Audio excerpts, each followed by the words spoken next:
Aloha. Um,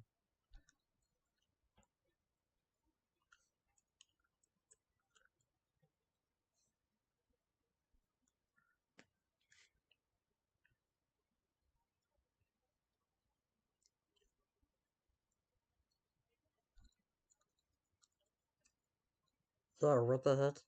Aloha. Welcome to the stream. Let me put the starting soon up.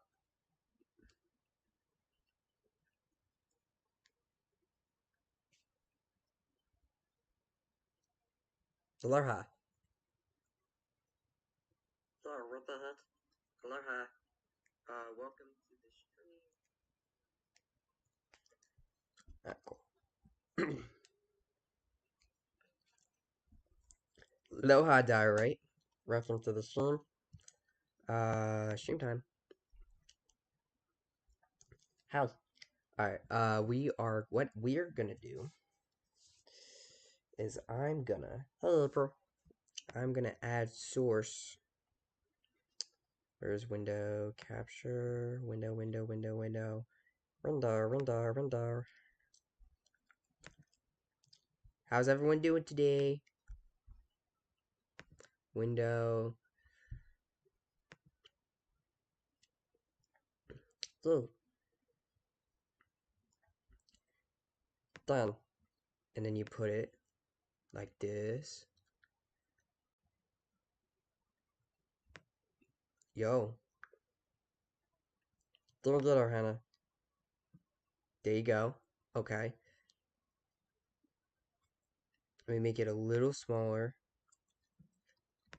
Gotta edit some things. Wow, that's huge. Why was that so big? You know? DK? No problem. We'll remember that. We'll remember that, Ohana. Alright, cool. DK? Let's see. And then make it like the bottom. There you go. Look at that. Actually, can I? Why is Chrome gotta be so difficult? Yes. We're just setting up, getting things ready. Can this, like, get out of the way?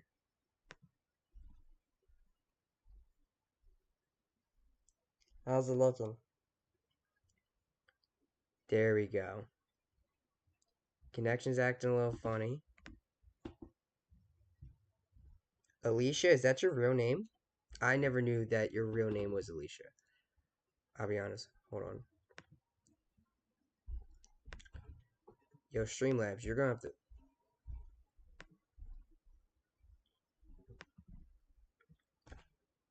Yeah, what the heck?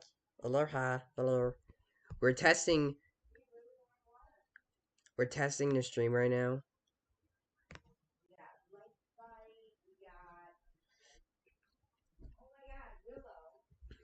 Yeah, there we go.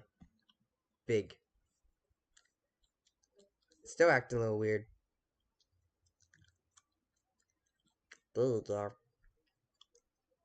It's your middle name, not your real name. Alright, let me take.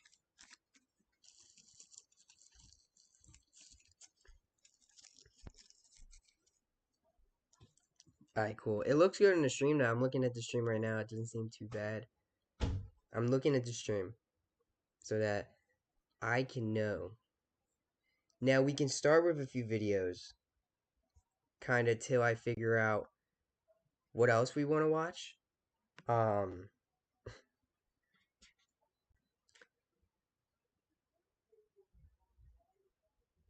um, I'm using Streamlabs right now.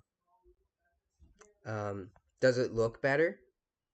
I will get some library. What the? No, I want to watch later.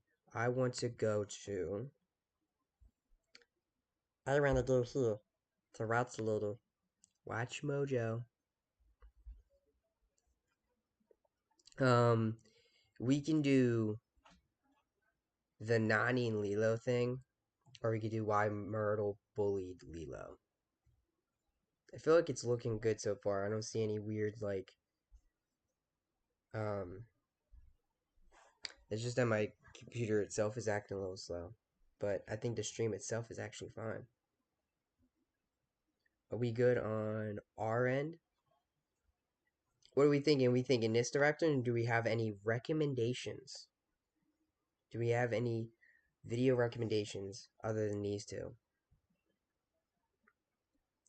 Such.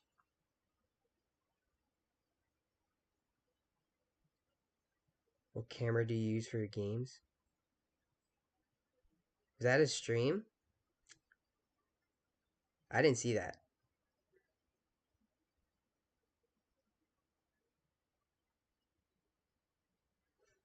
Yeah, well, I changed my bitrate to like 6,000. So I'm hoping that stays.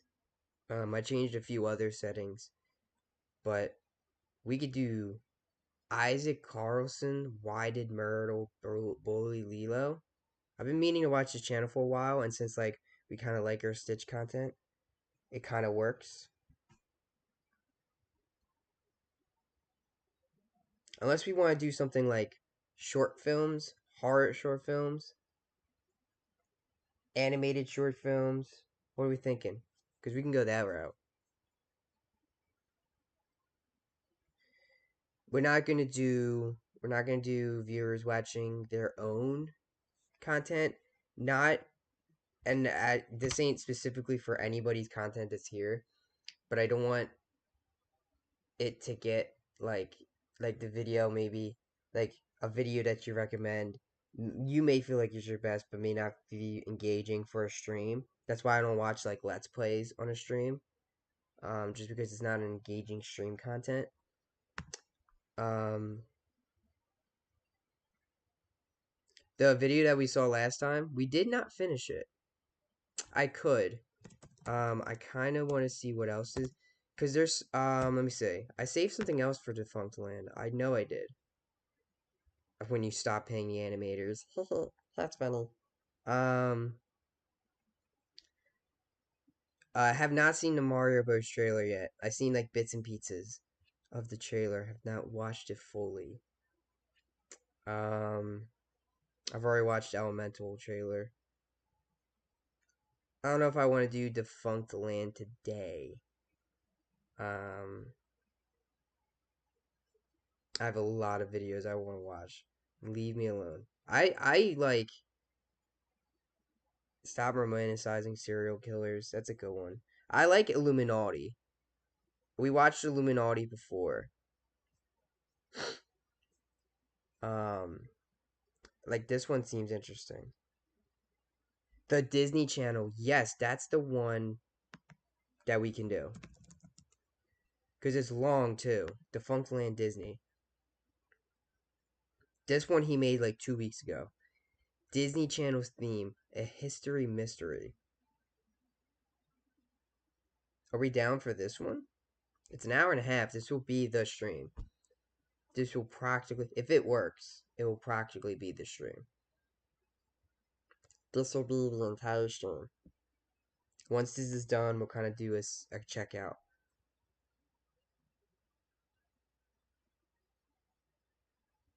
Are we down for that? Because I'm down with that. I'm waiting for at least one person to say yes.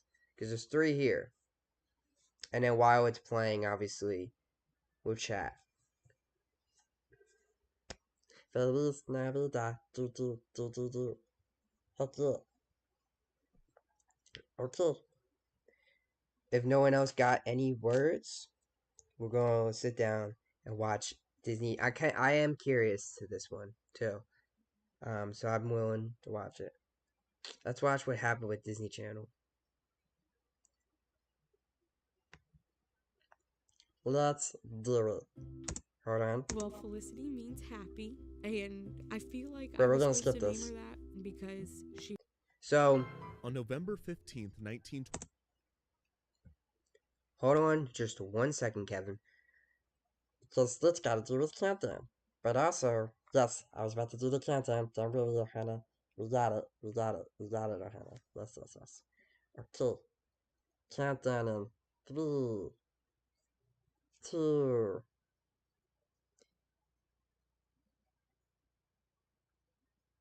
Before we say when, how do I make this bigger? Feliz Navidad, Feliz Navidad, Is this like big enough for us, this screen?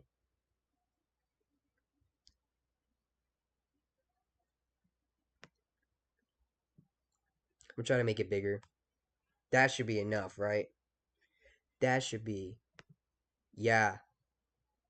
Just stop the resort. Just stop. Turn up. Alright, cool. I'm gonna make it a little bigger, but keep like the. Yeah, it's a lot bigger. Alright, cool. And the stream's looking good. We're gonna watch 3. Let's do this countdown in 3, 2, 1. And we can talk. 46. The National Broadcasting Company hit the airwaves NBC. for the first time. At this point, broadcast networks were still relatively new, and while impressive, the process was not without its issues. NBC's programming was broadcast from New York City, transmitted via telephone wire to 19 affiliate stations, and then sent via radio into the homes of listeners. A major difficulty was communication between the network headquarters and the affiliate stations. Some networks utilized 2 lines between parties: a telephone line that transmitted the programming, and a telegraph line that transmitted Is this memos too between loud? employees. Let me know. NBC did not have the latter, Because I can turn so it when down. it came time for the affiliate stations to manually switch between programs, Like, can you hear me they were talk often while this is unsure going when on? the programming block was going to end, Let's us resulting never in a hana. clumsy operation that affected the Hello, listening with experience. 66. Almost immediately after its debut, NBC was looking for a way to solve this issue. Rather than spend time and money running telegraph lines to all of its affiliates, NBC needed to send the Is it message good? the programming was going to conclude through the programming itself.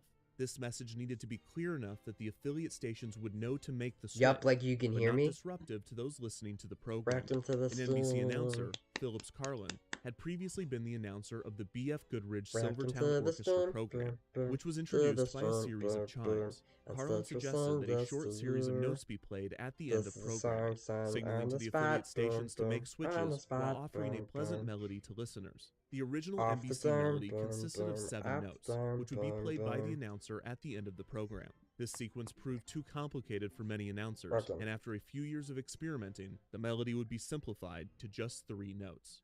G, I might E, put the C. captions. I'm gonna put the captions because I'll be talking. While not the first While this is musical going network on, identifier put in place, it'll help me, the NBC 'cause chimes I can was look. the first to be recognized nationwide and was the first iconic sound signature It- in the United States. If it's As working more perfectly, radio and then we're eventually good. television networks entered the media landscape throughout the 20th century, many would try to create sound signatures of their own. Most often, the branding would only last a few years before being refreshed, and the sound signatures with the most longevity would often not be themes representing the network as a whole, but rather a specific programming block, such as a theme for news or sports. Ooh, look at that, Terry Bradshaw. Still, there were a Let's few Terry network themes that Bradshaw, became Hannah. permanent. The NBC chimes are still used today, 90 years after being introduced. Bum, bum, bum, bum. Dun, In dun, 1984, dun, Nickelodeon debuted a theme sung by jazz musician Eugene Pitt and produced by roots musician Tom Pompisello. Mittens. This sound signature remains the network's theme and has been remixed countless times in the 40 years since being introduced. In 1993, Doesn't seem like it's HBO working. debuted the HBO Static Angel. The branding was created by a team led by HBO's head of production, Bruce Richmond, and the logo and short music cues still appear with HBO original programming nearly 3 decades later. The NBC chimes, the Nickelodeon mnemonic, and the HBO what the Static heck? Angel are all Sounds iconic updated. sound signatures, recognizable to generations That's of cool. viewers. However, there is another network theme that fits this description, a theme that has been playing for 2 decades and has The achieved volume's an iconic perfect, status yeah. for generations as well. This is the Disney Channel theme. The Yeah. theme comprises 4 notes. 4 notes that debuted in the early 2000s. 4 notes that dominated through the network's What was it? The rise dun, and peak in dun, dun, popularity. dun. 4 notes that are still Yeah. being Dun, used on the channel today. Rawr. The Disney Channel theme was Dun, created dun, by... dun, dun. The Disney Channel theme was created by... The Disney Channel theme was created by... Yeah, we don't know.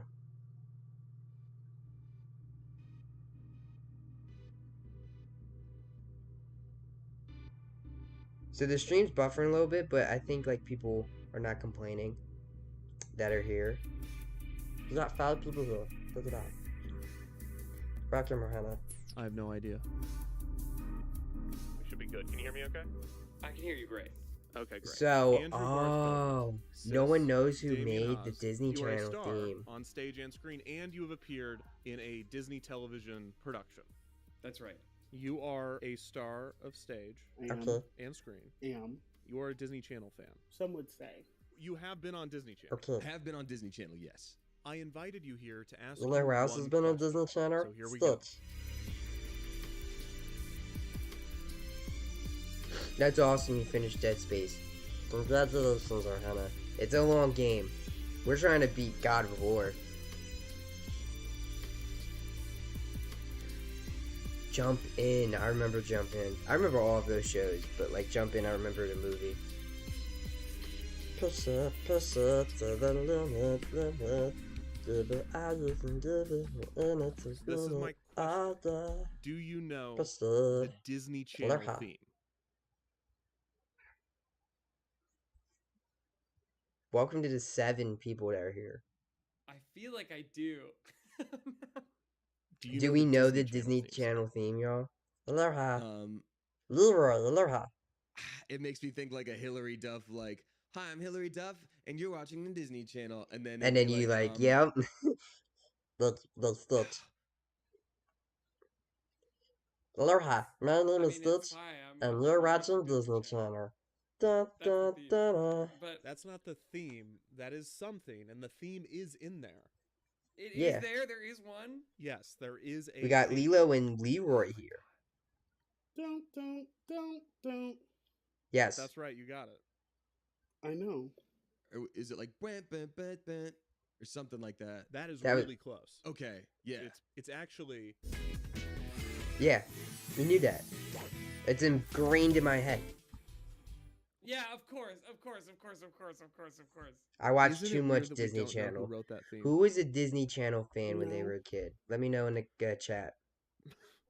Okay. Were you Disney Channel, We don't cartoon, know or who Nick? wrote the Nickelodeon I was all theme. 3. Yes, we do. I don't. But you could know if you wanted. Sure, and I'm sure we could know if we wanted to know who wrote But the we Disney Channel can't. theme. Nobody Okay, knows. go. So what I'm going to try to do is a legitimate investigation Okay, where I try to figure out who wrote this Well, theme. like, great. I watched all I'm catching 3, you at so I had such a a pretty crazy even time love in for all this, 3. Uh, I journey that you're mainly on. I probably can't was wait like to see Cartoon where it Network goes. Nick, but I love Disney Channel as well. Waiting for the chat to respond to Stitch and Chris. Building your business online? Oh, we got ads. Go to Wix.com. Wix getting free and get your site advertising up here. and running. Yeah, see, sorry Wix, you're not getting free ads. You gotta call me and Stitch, and you'll get longer than 5 seconds. That's so funny. Very funny, Hannah. I've always been fascinated with television programming, specifically programming breaks. We blocking the Wix content ad right before, under after, us. and in between shows. Not the commercials, but the bumpers, network identifications, and interstitial programming. It is a fascinating liminal space. Yeah, ads full are. of subtle reassurances. I ain't Here's got where money you for are, YouTube TV, Here is so what you've been sorry. watching, So, and Hannah, here's what's next. Don't leave. we're gonna be. Don't go anywhere. Don't worry. We'll be right back. What was At that? the peak of ABCs? television's popularity, these breaks even acted as extensions of the main content. Kind of do. To the point They that, used to. absent of this material, context is Oh my lost. God! You can watch The an Nick episode of Full Jr. House thing. or Family That was Matters so on DVD, crazy. But without the TGIF branding and interstitials, there's a key component to the viewing experience that is missing. You can watch All That or Clarissa Explains It All on streaming, but it is a fundamentally different experience When removed you- from the yeah. same branding. It There's no really channel where is. this symbiosis is more apparent than Disney Channel. Unlike its rivals Cartoon Network and Nickelodeon, Disney Channel does not have traditional commercial breaks with content produced by third-party advertisers. Did it Instead, not? the channel uses this time in a variety of creative ways. This programming, which has been watched by millions of people, That's what I for mean. over I 2 watched all 3 when I decades, was a kid. is surrounded and accented by 4 simple notes. That isn't crazy But to how do think you about. trace back their origins? Dun, dun, dun, Where dun, do you even dun, begin? dun, dun, dun.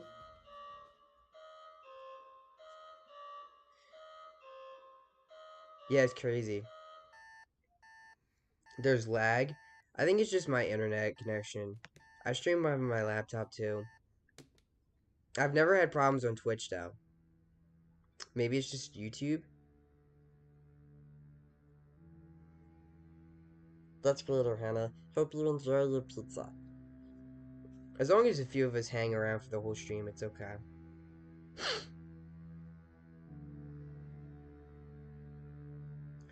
I kind of maybe have to sit down for a longer period of time and update the settings. The sound's good, so we at least fix sound. We'll get better each stream. Because I want to get back to streaming on the computer. Because Twitch didn't give me as many problems. I don't know if it's the platform I have to adjust to.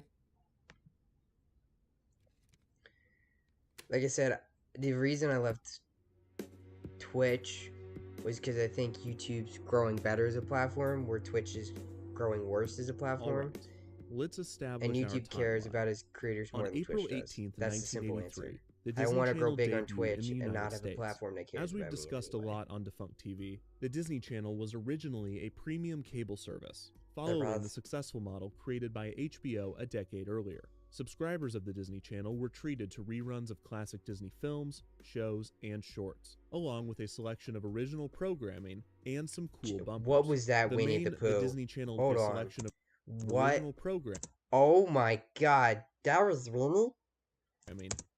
That is demonic Winnie. What? What the heck is that, Hannah? Who made that? Who made that?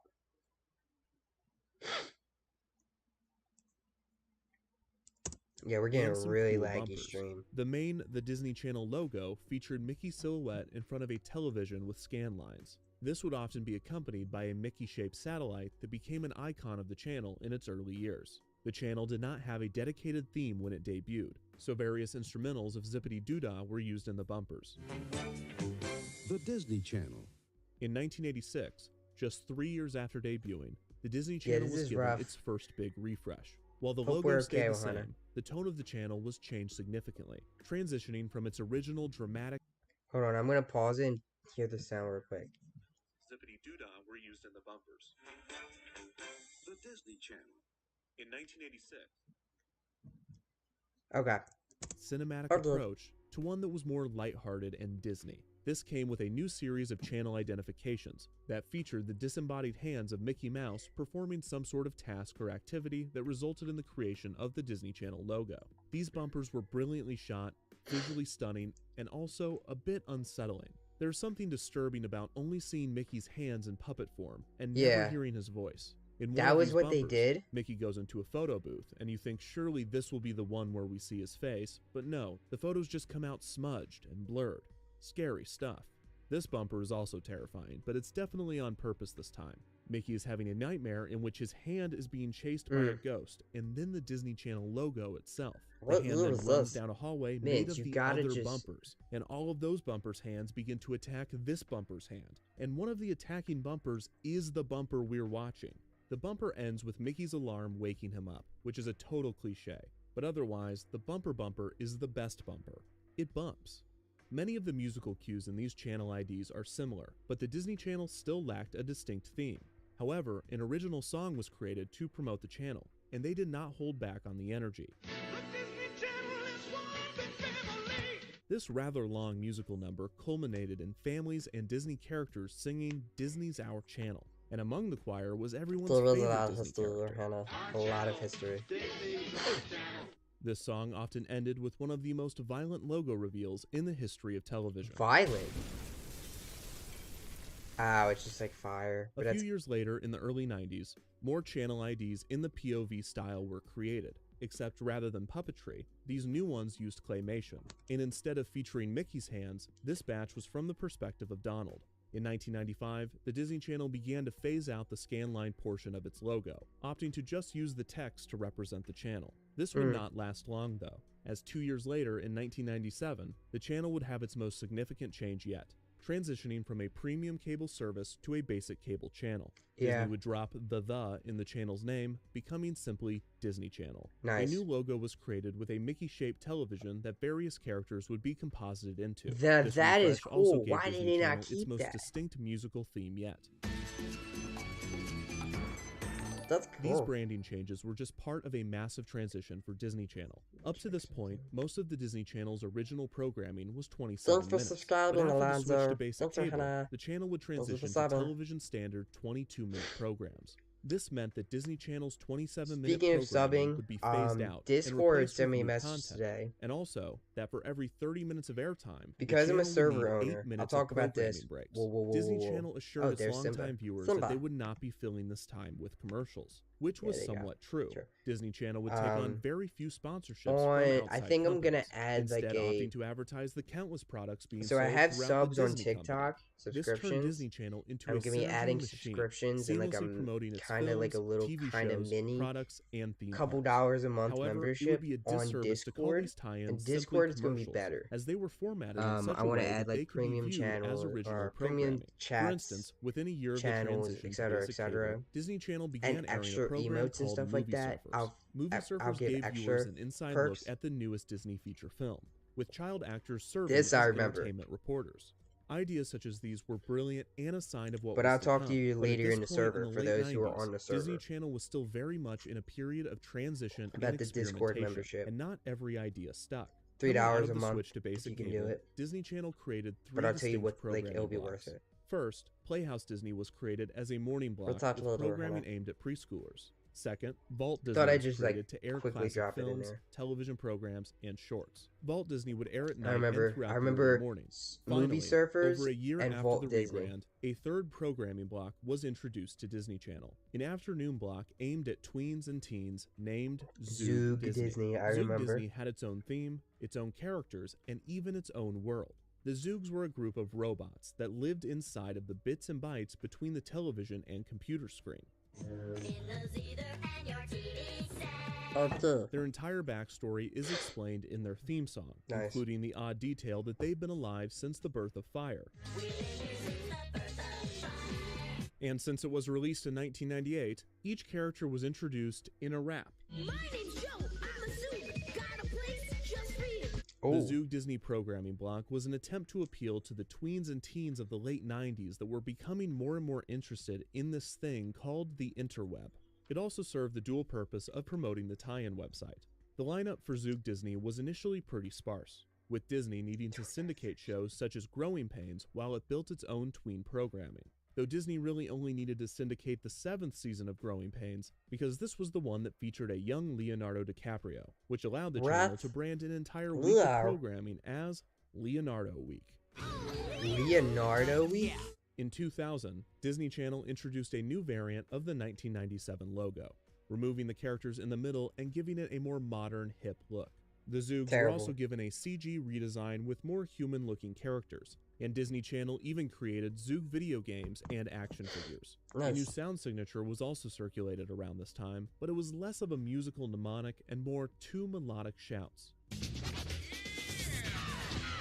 I remember With the that. careers of Even Stevens in 2000 I remember and that. Lizzie McGuire in 2001, I Disney know that Channel was sound. on its way to Really know that establishing sound, itself as a Hannah. major competitor in the preteen demographic, I remember Even which Steven. at the time was dominated by Nickelodeon. By Mhm. 2002, Disney Channel was ready for another refresh. The 3 programming block model might have helped with the transition from premium cable, but it was no longer needed. The block with the most successful branding, Playhouse Disney, would remain. The Vault Disney block would be retired entirely, as Disney Channel was going all in on tween programming. The Zoog Disney branding would also be dropped, while most of its content would remain. Movie Surfers would continue to produce more episodes and more interstitial programs in a similar Oh vein yeah, I with remember Creative. Disney The previous 411. movie block I branding, remember- Zoog Movie, would become Disney Channel Movie, with a brand new song that would become iconic for viewers I of the remember channel. this as well. Oh man. Yes. Perhaps most significantly, the rebranding would bring a new logo and a new channel theme. Yeah. These Dun, additions dun, first dun, appeared dun. at some point in late 2002. Yep. Also run advertisable. Yes. So I figure the first step in finding out who wrote the Disney Channel theme is finding when the theme first appeared. Yeah. The Disney Channel Wikia said this came about sometime in September of 2002, so let's watch some ads from September of 2002. I was a Kids 90s like kid. you express themselves every day on Disney Channel. I was born in 96. So the stuff that like began in the early 90s that carried to the late 90s that I got. What? You and you get, because you know you get it out. It does help to talk about September 11th, because you know you get it out. September 11th? What? What is it? I'm You so and you get confused. to I be only heard. get It was confused. such a dramatic event that, I mean, how could you forget? If you had heard me last year, that's all I would have been talking about. It's definitely a healing process. Disney Channel. Express yourself. Oh Mins. my god, I really thought that was going to be the first appearance of the theme. This segment, this Express Oh. Yourself segment, I feel like I've seen something like this before where Yeah, the teen I've stars seen of the these too. channel do these sit-downs, but usually it's about friends or the homework they pretend to do, but it's not about 9/11. 9/11. That was usually. yeah. So after a bit more research, I found a lot more of these 9/11 PSAs, most of which were from right after the September 11th attacks in 2001. And these have been recirculated recently. About a year ago, there was a bunch of news stories looking back on these PSAs. Yeah. But none of those look back on the ones that were a year later, which visually are a lot less patriotic, which makes the transition into talking about 9/11 far more jarring.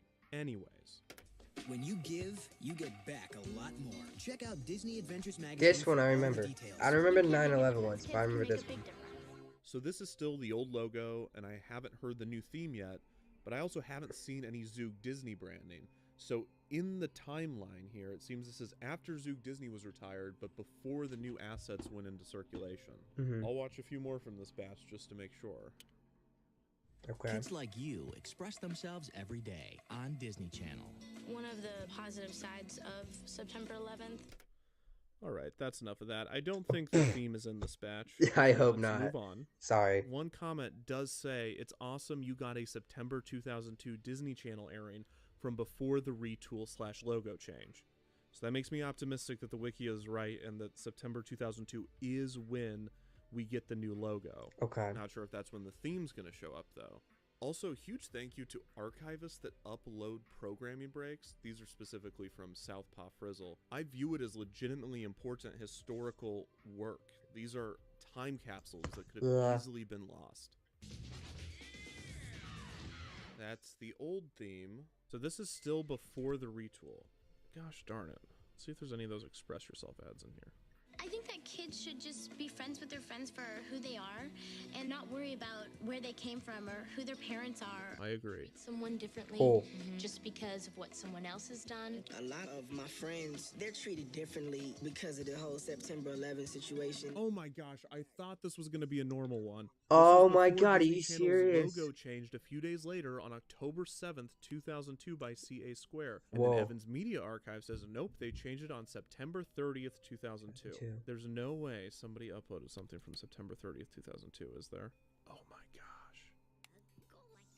This is September 30th, 2002, and that's the new Playhouse Disney logo down there. We're Yep. so close. Boy Meets World. For next year. Oh, you know, because you plan ahead. Wait. On Disney Channel. That was it. That was the 4-note mnemonic. We found it. So the new logo and 4-note theme debuted the week of September 30th, 2002. Ah. But we're still missing a key feature. Here, of the give me a rebrand. second. I don't. I'm gonna let my cat out and get a drink. Give me a minute. I'll be right back. Narahana. Give me a second, Narahana.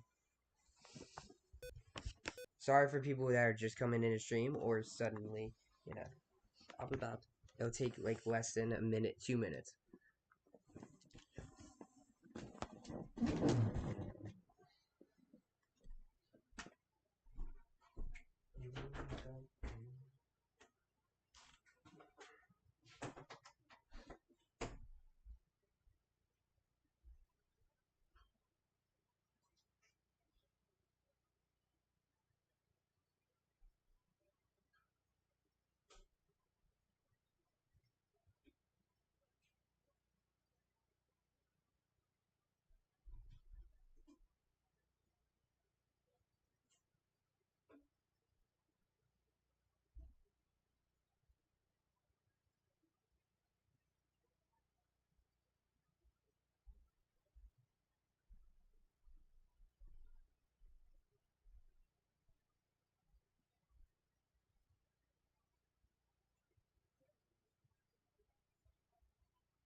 Hope people are still here.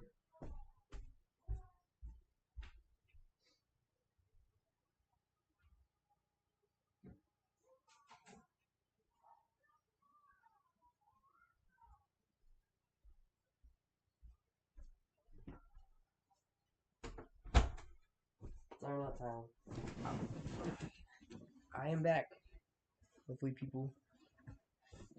I'll be back. Or, I'm here. I don't know why I said I'll be back. Told you I'll be back, and I said I was gonna be back, and I came back, and I'm real back, and I'm blah. I got a donut. Took me more than 2 minutes, but I'm back. I'm back. So, everyone, I think it's just us two right now. There was a good amount of people here. I even got a sub. First time I got a, seemed like people were doing good though. I'm gonna show you my donut. Got a fancy donut and a normal drink for dessert. Alright, count it down, Stitch. 3, 2, 1. I don't see any of the wand IDs. I don't see them drawing anything. The Disney Channel channel identification, or wand IDs as they are most often referred to, are a series of bumpers that feature a star of the channel stating their name. My Wednesday was good though. How was your Wednesday? Before uttering the classic line, And you're watching Disney how was your Channel. Wednesday? It's almost unnecessary to describe these bumpers, because they are by far the most iconic and recognizable aspect of Disney Channel They that kinda exists were. outside of the programming, and they are one of the most famous channel identifications in the history of television. For broadcast networks, channel IDs such as these are actually mandatory. Stations must air an identification during sign-on and sign-off, as well as every hour on the hour. This is station KMBC, Channel 9, Kansas City. This is because broadcast television uses public airwaves and is subject to the identification standards set by the Federal Communications Commission. Cable channels, on the other hand, are private, and instead of using airwaves, cable uses cables and satellites. So while cable channels such as Disney Channel don't legally have to air channel identifications, there are still many reasons why programmers might create these types of bumpers. For children's television, the FCC mandates that there's a clear separation between the programming and the commercials. This is due to the fact that children have child brains that can't always tell when Max and Ruby has ended and a commercial for Floam has begun. This is what initially led to some of the most famous bumpers in children's television, including the famous After These Messages bumpers from ABC. A channel identification after the commercials and before the programming can also qualify as a reasonable separation of the two. Another common use for channel IDs and bumpers in general is that they provide a buffer before and after the commercial block. This way, if the beginning or end of the commercial block is cut off due to a glitch or an error, it will only cut into the bumper and not the commercial. This prevents the channel from losing any revenue from its advertisers. Another, more obvious reason for a channel ID is the benefit to the viewer. While today it is almost entirely irrelevant, before the advent of modern television interfaces, viewers often had no way of knowing what network they were watching as they surfed through channels, so having someone say it out loud was actually pretty helpful. Perhaps the most important aspect of a channel ID, though, is branding, and this is the true genius of the Disney Channel wand IDs. In the course of just a few seconds, the channel was able to present one of their stars, one of their programs, the channel's name, and the channel's logo as one unified product. After comparing this to the chaos and randomness of Disney, it is no wonder why these idents were so successful in rebranding the channel, which is why it's so surprising that there are no wand IDs from late 2002. Or I should say, almost no wand IDs. Who is this kid? This nobody was the first person to draw the Disney Channel logo. He's also really good. He is a pro. Look at those circles. It seems that this kid, whose bumper aired throughout late 2002, was the first person to appear in a wand identification, even if only technically. The first batch of wand IDs with the channel stars would not air until June of 2003, 8 months after the rebrand. Prior to their debut, Disney Channel would rely on a different set of channel IDs that were far more elaborate in scope and used an impressive amount of visual effects for the time. Each bumper featured children using their imaginations to make an ordinary situation magical, before returning back to reality as the Disney Channel logo was revealed. Like the other bumpers from this refresh, these idents also ended with the 4-note theme. Watching these back to back, it's interesting to note how different the music cues are. They all have different tones, instrumentation, and progressions. Often, the only common element is the final 4 notes, which also vary slightly in key and rhythm.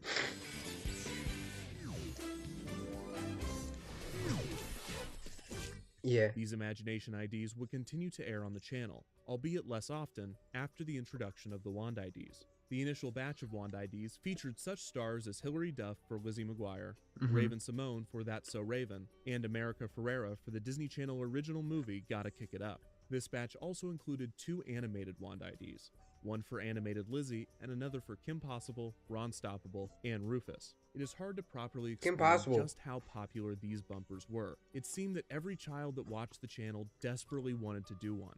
Me and my friend have glow sticks one day, and on the commercials you can see where they have those little glow sticks. And that's Selena Gomez. And me and my friend like to play around. It's like, I'm Selena. We're watching Disney Channel. We like to draw it all the time. They never had you do a Wand ID I'm despite you being on Stitch. the channel. And you're No, watching and I could Disney talk about Channel. my disappointment with that all day. That's all I wanted to do.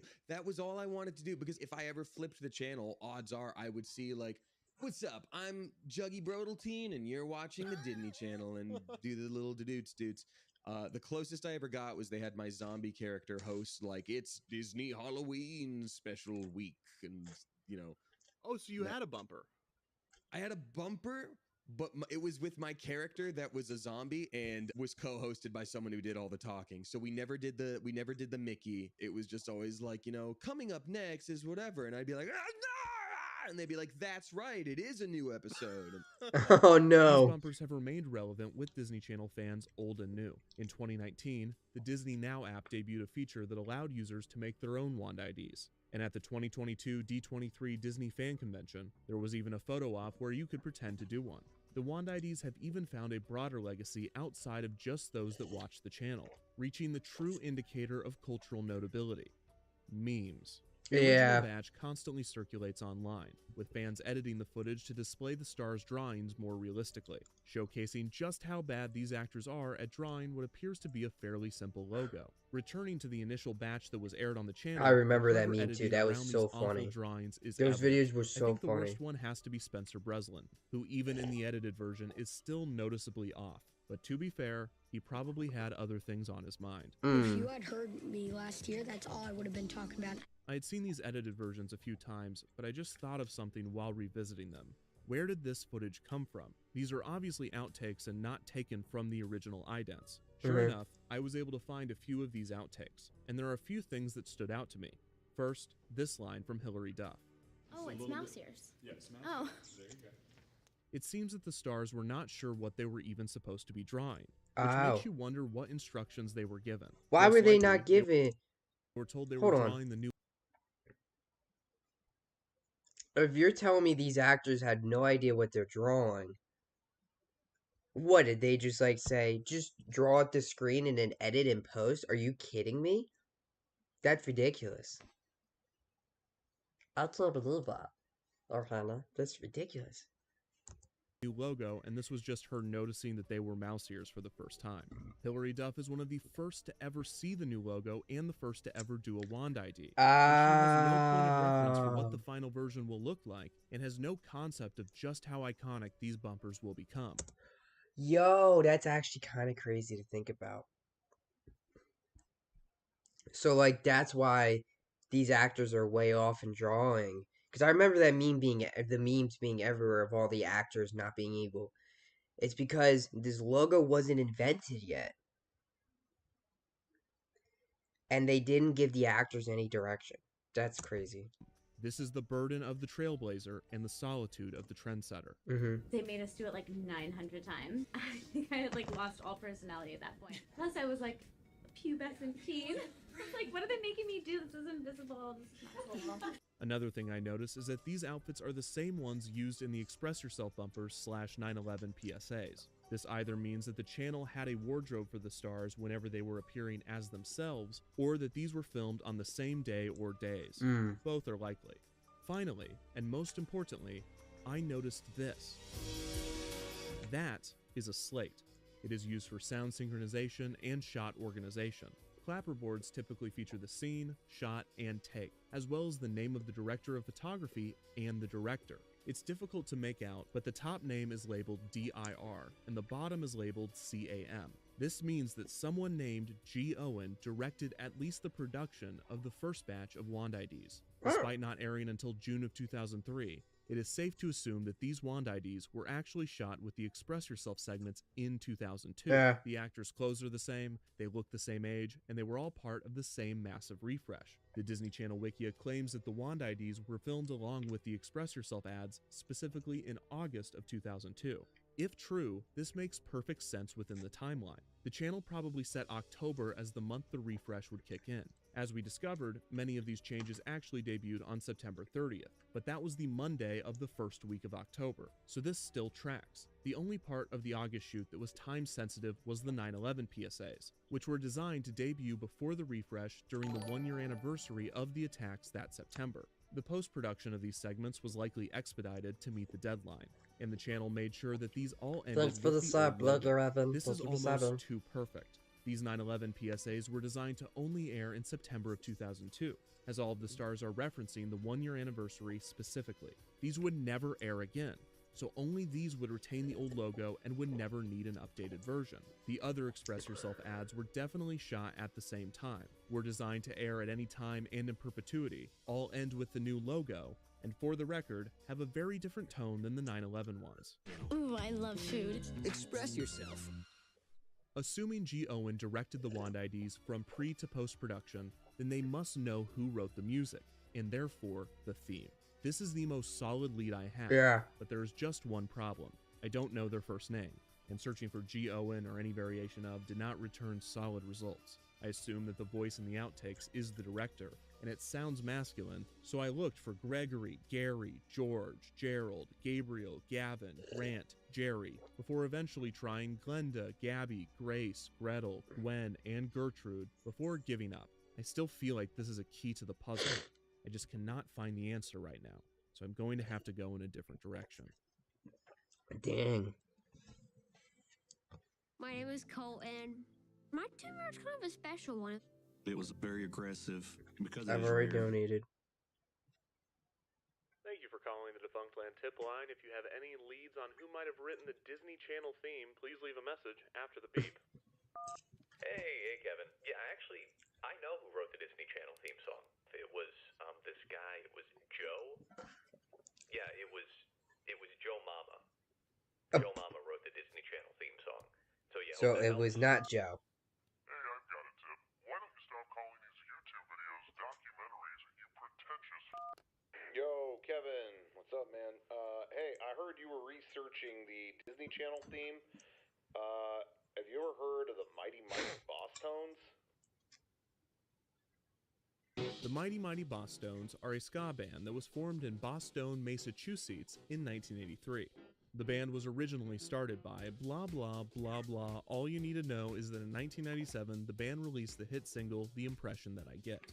This is by far the most popular Mighty Mighty Bosstones song, and for Don't our know who they are, purposes, but okay. its relevance is found in the repeated horn riff heard throughout the track. Let me know if you hear anything familiar. Yes, Oh my the God, impression is it- that I get by the Mighty Mighty Bosstones seemingly features what would become the Disney Channel theme Oopsie, my 5 years bad. later. The riff does include the same notes, and the rhythm is similar, but this is only the first half of this riff. The reason that I mention this is not because I think the composer of the theme stole from the Mighty Mighty Bosstones. It is also not because I think the theme was written by a Bostonian. I mention this because there is almost no information on the Disney Channel theme online, and Huh. everywhere I seem to go, if there is discussion on these 4 notes, someone will bring up this song. So while I don't think this is part of the mystery, the Mighty Mighty Bosstones have made the board, although I am going to put them way over here. With that out of the way, let's see if we can find some more promising leads. There are two major music licensing organizations that composers and artists join, and that's ASCAP and BMI, and they have a shared database. So if you want to license something, all you have to do is go to this search engine and search for the song, and it'll tell you who owns it, who wrote it, who has the ability to license it. Now, I'm not sure that the composer that wrote the theme would have submitted to ASCAP and BMI, as Disney Channel owns it 100%, but it's the best lead I have right now. So let's search. You can search by title, you can search by composer, you can search by publisher, but I'm just going to type in Disney Channel and see what happens. Whoa. There are 4 pages. There are so many compositions. There are 77 results. I thought we'd have no results. Now I'm thinking we have too many. Okay, let's see what they give us. Narnheider Theodore Linkfield. That's a great name. It just says Disney Channel. It doesn't tell you anything. It doesn't say the year. The composition is just titled Disney Channel. Okay, here's another one called Disney Channel. We have at least publishers this time. Disney Luft Raus. Is that German? Air Out. Air Out. Like Disney Channel. Is that what like a bumper's called? Like an air out? Okay, that's German Disney Channel. Okay, this is Japanese Disney Channel. Japan Central Music Limited. It's not Disney Channel 10th anniversary because that would have been 93 or something like that. David Norland is credited for writing at least half of these results. I mean, look at how many he made. But how do we verify that he wrote the theme? Because these don't give much away. Okay, so these alternate titles are actually what the announcer is saying. So, and now back to, yeah, so it says, and now back to right here. Sweet Niblets, Hannah Montana. I bet you I can find the one that says Sweet Niblets. And if it ends with the theme, David Norland wrote the theme. Okay, we got this. Let's do it. Rock stardom? No biggie. New boy crushes? Whoa, stop the presses! Catch the drama of Hannah Montana on Disney Channel. We're waiting for Sweet Niblets. Hannah Miley?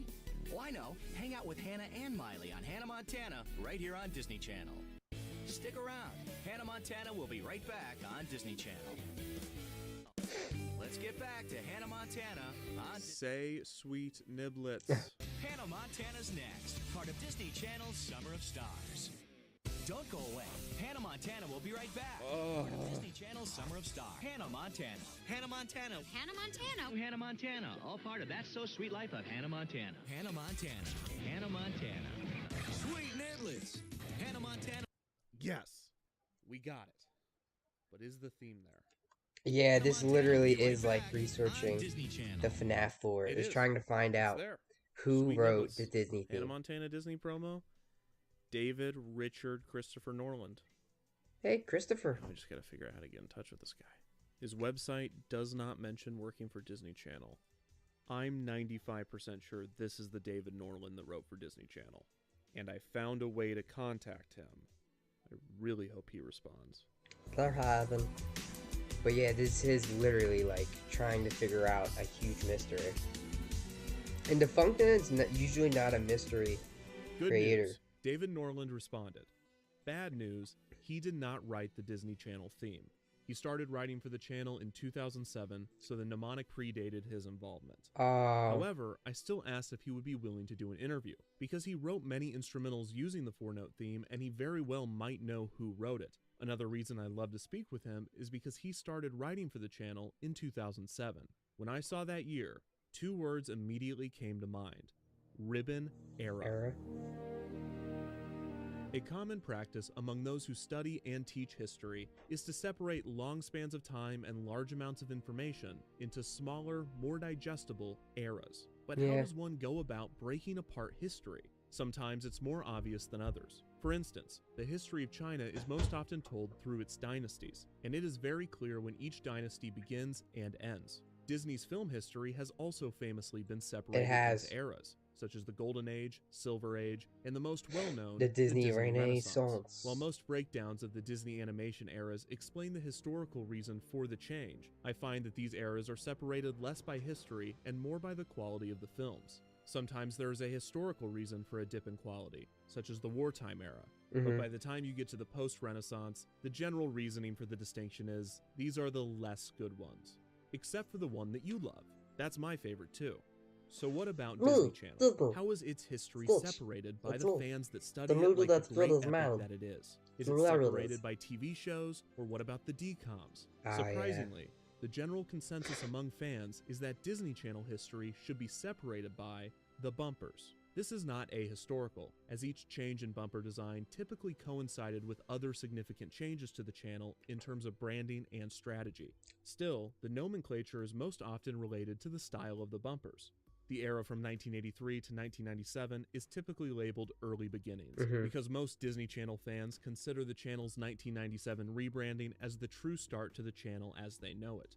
1997 to 2002 is an obvious era, and is sometimes labeled the 3-block era, the Zoog Disney era, or the Mickey TV era. 2002 to 2007 is often referred to as the Bounce era, for the way the logo bounces around the screen during the bumpers. In 2007, the channel was given another refresh, retaining many elements from the Bounce era, with the main difference being updated music cues and bumpers that featured a ribbon twirling around the screen before forming the Disney Channel logo.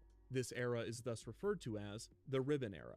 In 2010, the bumpers were refreshed once again, now placing the classic logo inside of a rounded square. This was just after Disney Channel began the switch to high definition, allowing viewers to watch in a 16:9 aspect ratio. The original digital on-screen channel graphic, that little watermark in the corner of the screen, referred to as a network bug, was designed with the 4:3 aspect ratio in mind, and probably looked a bit awkward moved out to the far corner while still being attached to the bottom. The same could be said for pretty much all of the bumpers since 2002, as the classic logo hugs the left side of the screen in a way that would leave far too much empty space in a widescreen format. The new rounded square look was a compromise, maintaining the design of the old logo, but placing it in a square that could be centered on the screen or placed equidistant from the corner. I imagine this entire era of television was annoying for those making bumpers, because consumers were still making the transition to HD and channels were simulcasting in standard definition and high definition.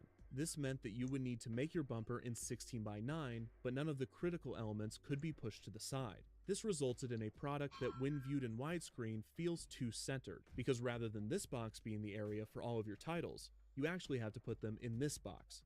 This also made the wand IDs look a bit awkward in this era when broadcast in HD, but we did get to see the dog with a blog wand ID, and he drew that logo way better than those kids. Good boy. I actually don't think In so. I don't know 2014, why. the rounded square era ended, and Disney Channel fans lost the logo that had been a staple of the channel since 2002. The new logo removed the iconic Mickey ears, instead choosing to put ears on the dot of the eye in Disney. The wand IDs remained, with some major alterations. Instead of holding a giant glowing stick, the stars now held a wizard's wand. Instead of drawing the classic logo, the stars only drew the ears on the eye, and instead of being on a white background, the stars were placed in front of a generic location. In 2017, this changed to a colored background, and in 2018, the white background returned, as did the glow stick. These newer eras of Disney Channel have been separated into the glass or family era, the social media era, and most recently, the item age, because there's items in the bumpers. We can work on that name, there's still time. So this leads to the obvious question: which era is best? The answer is whichever era you watched as a kid. But if you looked at just pure popularity, then the Disney Channel peaked during the Ribbon era in 2007. This was helped in large part by the premiere of High School Musical 2, which was watched by 17.24 million people. This broke the record not only for the most watched premiere of a Disney Channel original movie, but also the record for the most watched program premiere on cable ever. That's all of cable ever. It broke the record set the previous year by a Monday Night Football game, which itself broke a record set by the Al Gore-Ross Perot debate over NAFTA in 1993. You're saying... It is obvious. Wait, okay. You're saying that in 2007 or 2006, the first High School Musical, or the second, you're saying the second High School Musical, was the most watched thing on television ever? More than football. That's conceptually crazy if you think about it. That's crazy.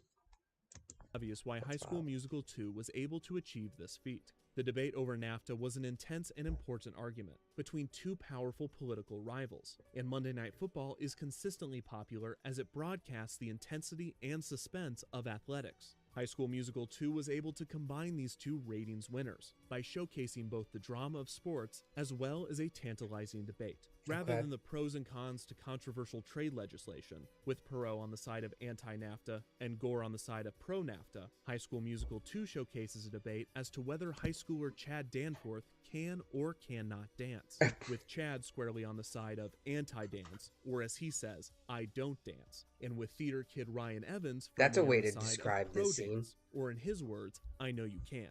This back and forth captured America in a way that neither the NAFTA debate or Monday Night Football could do on their own. When Chad replies to Ryan's assertion that he knows that he Well, can maybe if they dance, would have scheduled a Chad, better like game than the bullwhip, Saints and retorts, Falcons on Monday not night. a chance. kidding. 17 million people watched this premiere. If you clicked on this video, you were probably one of them. 17 million people watched this premiere. If you clicked on... That's a lot. 17 million on the first night. That's a lot. And I was on this one of video, them. you were probably one of them. It impacted some more than others. In 2000... Weirdly enough, I remember where I was at. Or technically, I wasn't one of them. My friend's sister was one of them, but I seen it the night. I was over a friend's house the night. I don't know why I always remember this. I was over a friend's house the night the High School Musical 2 premiered, and it was at a friend's house, and our sister's watching it, and we kind of were there too, watching it as well.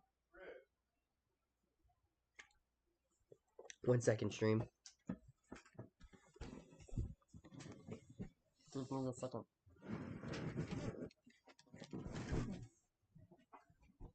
What's up?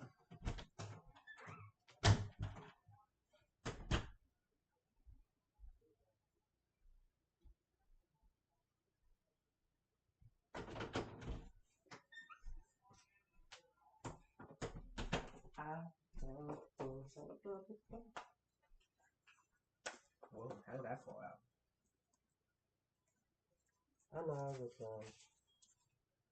I'm not touching it's loud.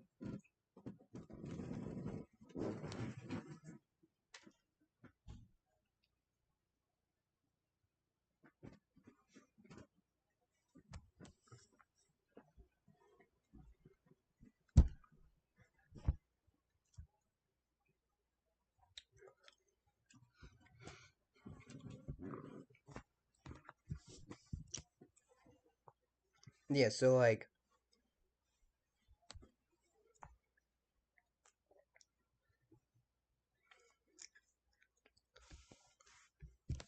no, I didn't choose football instead.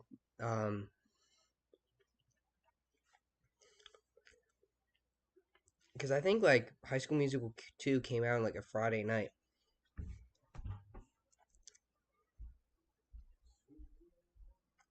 So football wouldn't have been on Friday night. We're gonna Google that real quick. When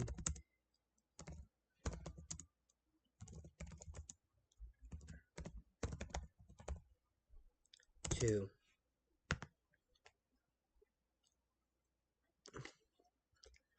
I don't know what day that is. Dang it.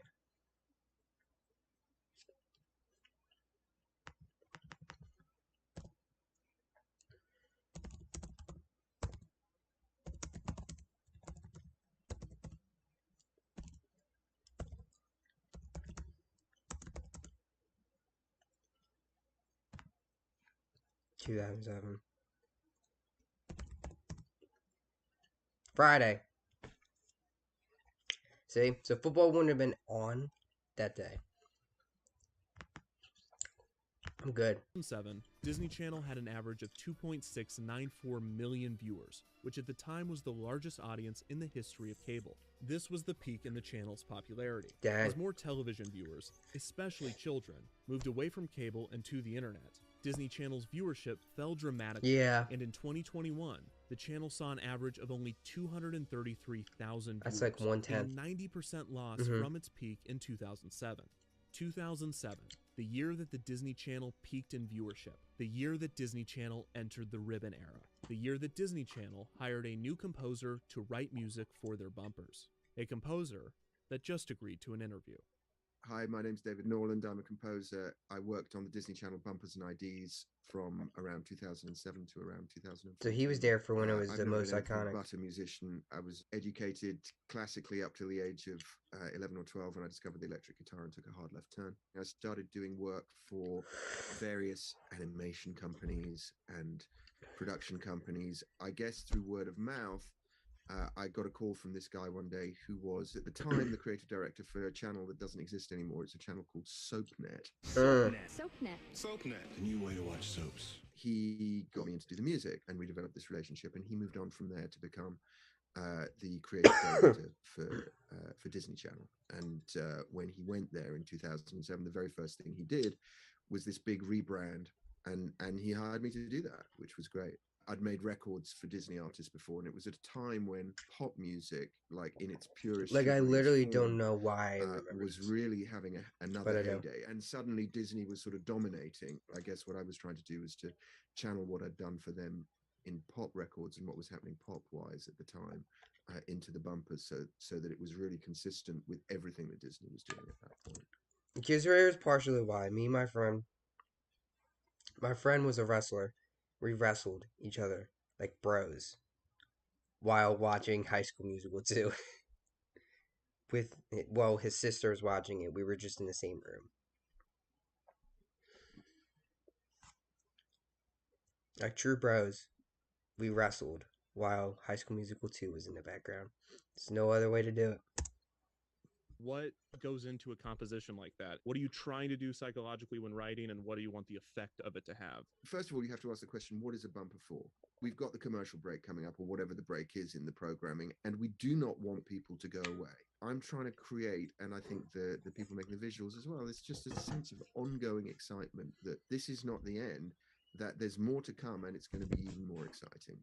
The actual 4-note mnemonic, the dun dun dun dun, predated me. I inherited that when I was brought on board. In a musical sense, I've got to have made something that rhythmically and melodically leads to the mnemonic as the logical culmination of it.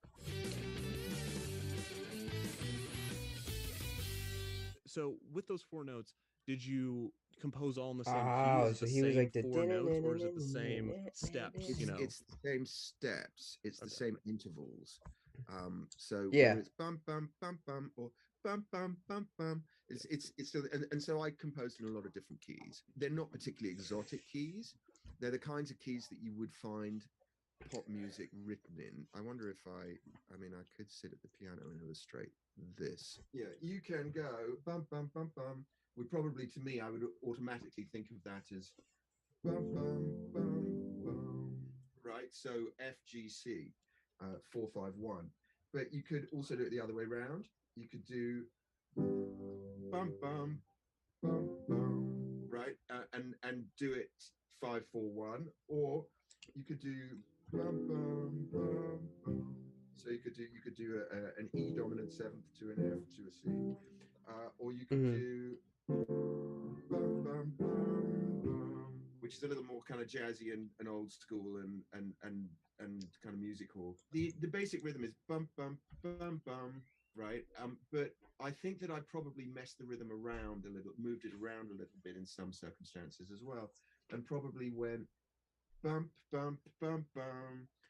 Which is just rhythmically a slightly different way of voicing it. It's still the same intervals, but it says something ever so slightly different rhythmically. Okay. I want to ask you about some of the compositions specifically. I'll tell you my favorite. It was this wild, like,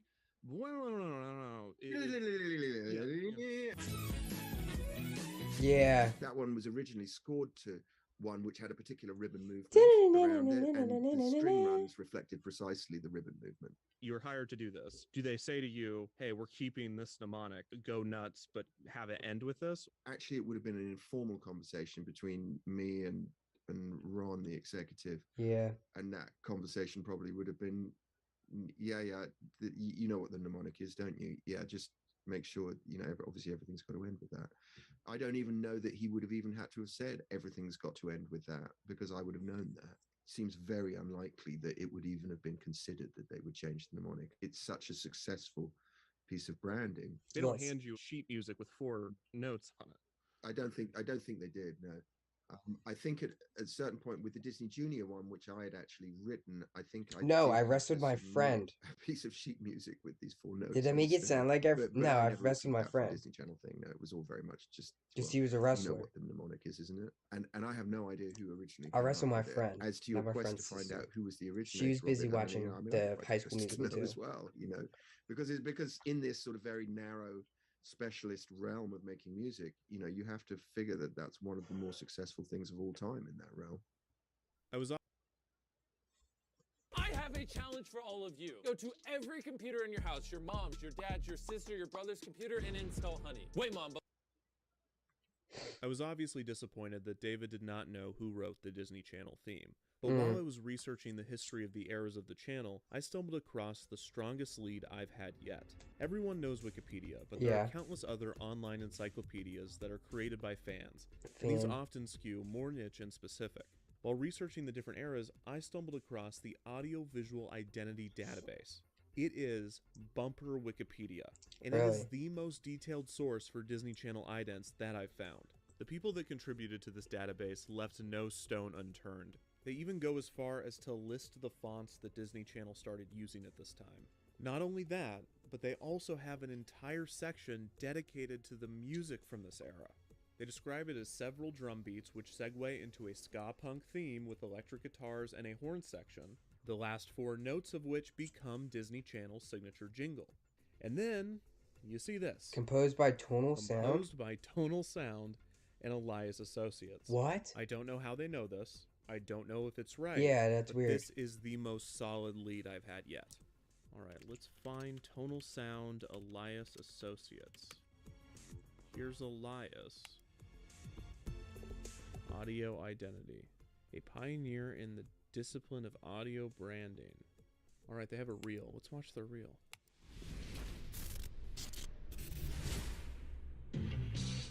Oh, the MTV Moon Man. That's famous. And that annoying Liberty one. Mr. Beast. Yeah, that was an ad. They made Yahoo and Intel. They did do that. Wow. And Honda.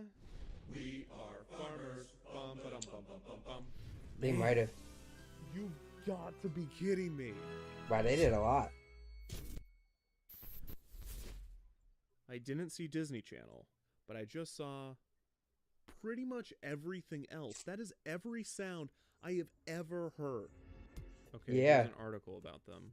Elias Music is known as the leader in sonic branding and for its ability to bring stories to life through the power of music. Mercedes-Benz, Nike, American Express, Liberty Mutual, Honda, Google, Farmers Insurance, Apple. There is probably a better than not chance that whoever wrote the Disney Channel theme worked for Elias. Yeah. Elias just happens to be the most popular music company For jingles. and sonic branding That's crazy. in the world. This company has to have at least 10, maybe 20 composers at a time, maybe 100 composers. Well, it's not a good sign when I Google Elias Music Disney Channel jingle and the first thing to come up with any sort of relevance is the Audiovisual Identity Database. What is Elias Tonal?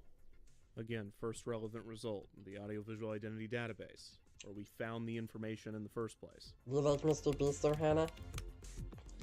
Or Hannah Evan?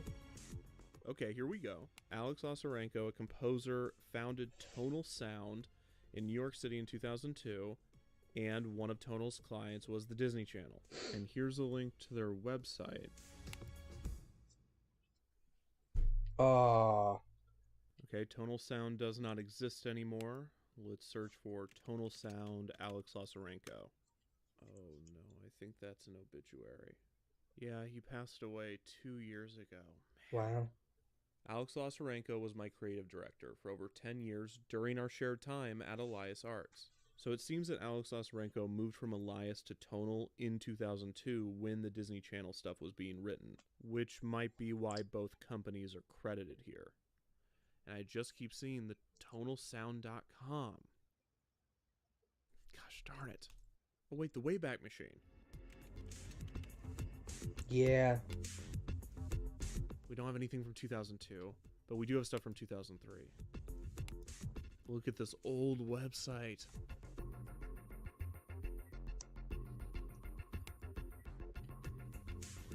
Andy Solomon, Eric Perlmutter, Michelle King. Andy Solomon is the VP of Operations at Definition 6, and he worked for Elias Arts and Tonal Sound. Andy's a producer. Let's look for Eric Perlmutter. Type in Eric Perlmutter, Disney Channel. Oh my god. Disney Channel movie open intro 2002 old version. Bumper, it's a real thing. It is! Oh my gosh. And this is Eric's company. He's crediting himself for version. God. Disney Channel Perlmutter. Type in Eric Perlmutter Disney Productions at Perlmutter. I missed some things. Tonal. Andy Solomon, Eric Perlmutter, Michelle King. Andy Solomon is the VP of Operations at Definition 6, and he worked for Elias Arts and Tonal Sound. Andy's a producer. Let's look for Eric Perlmutter. Type in Eric Perlmutter, Disney Channel. Yeah, Mr. Beast is very cool. God. Disney Channel movie open intro 2002 old version. It can't be. It is! Oh my gosh. And this is Eric's company. He's crediting himself for writing it. This doesn't mean he wrote the theme, but the fact that we know that he at least wrote Let's Watch a Disney Channel movie, yeah, that's a win. I needed that. So our initial lead from the Audiovisual Identity Database was Elias Associates and Tonal Sound. Through our research, we found that Alex Lazarenko was a creative director at both, started at Elias, and then founded Tonal. We also found that he has unfortunately passed away. We know this because another composer, Fritz Dottie, wrote a tribute to Alex, in which he claims that both Alex and him worked at Elias at the same time. This means that Fritz is also on the suspect list. Through the Archive Tonal website, we found mention of Andy Solomon and Eric Perlmutter. Andy was a producer, but Eric was definitely a composer, because through Eric's own website, we learned that he wrote the classic Let's Watch a Disney Channel movie opening song. After digesting all of this evidence, I am now confident that Eric Perlmutter, while working at Tonal Sound, wrote the Disney Channel theme in 2002. Did you write the Disney Channel theme? Didn't, no. Do you know who wrote the Disney Channel theme? No, I don't. I still don't. Okay, what did you do for Disney Channel?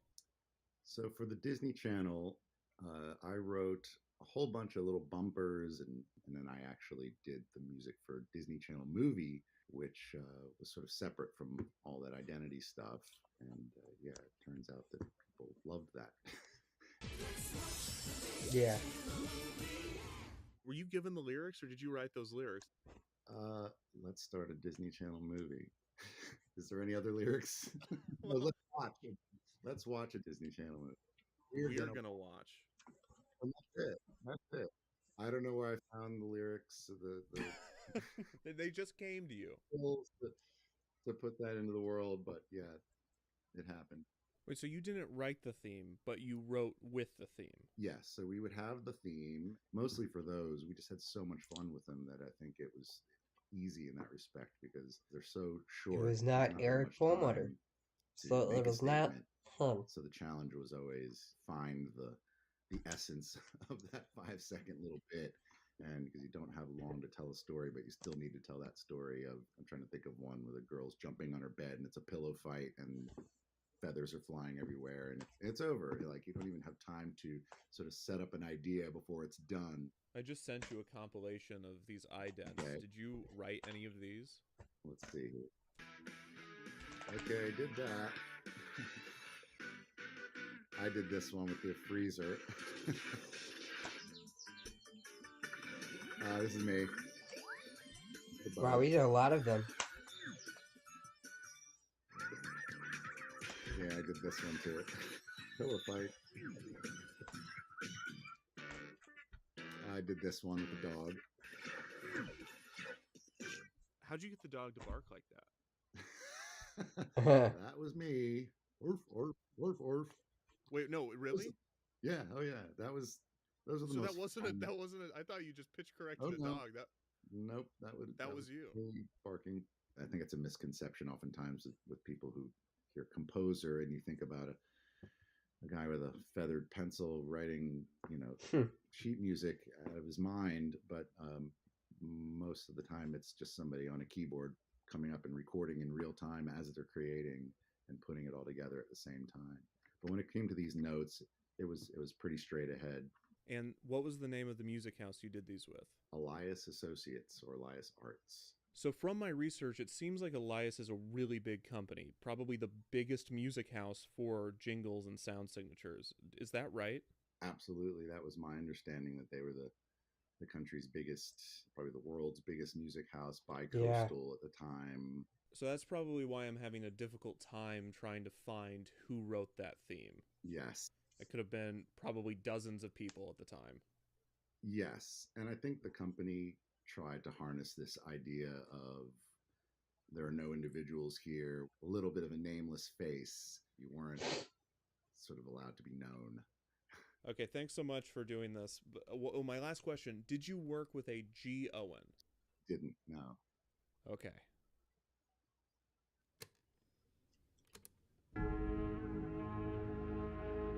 I'm actually having a lot of trouble finding who wrote this. When you create for Disney, it's Disney's. So Disney wrote the Disney Channel theme. Yeah, it's difficult.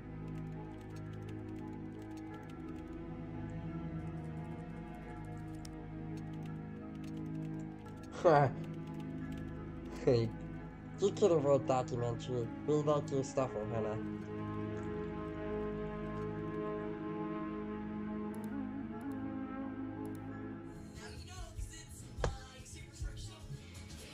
I remember Disney 365 and Mike's Super Short Show. 411, I remember.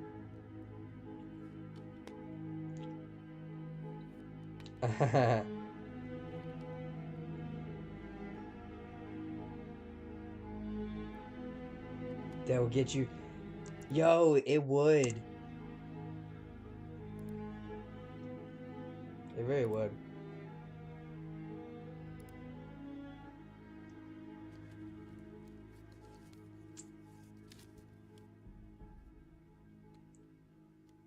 Epcot. Kermit, what's Kermit doing there?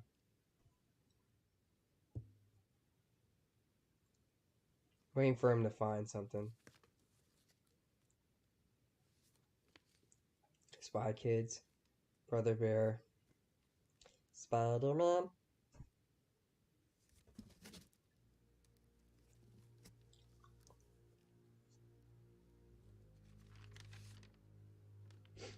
Dear Future Me. The year has been good. Sounds like something I would write.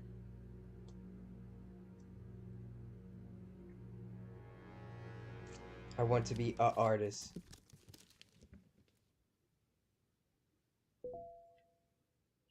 So I just got a response from Fritz Dottie. He also did not write the theme. Well, he said that if anybody were to know, it would be Alex Lasarenko. We unfortunately cannot ask him. It's been a few weeks now of no progress, so I think it's time to admit that the trail has gone cold. I've reached out to as many relevant people as I can find, most of whom did not respond, and those that did told me that they did not write the theme and have no idea who did. There is one more thing I can try, a last resort, and that is releasing the video. I've always known this was my break glass in case of emergency. If I stop the video here and release it, someone out there watching must know who wrote this theme, or know someone who knows, or at the very least know who G. Owen is. I know it's anticlimactic, but I'm out of options. This is officially a cold case, which means there's only one thing left to do.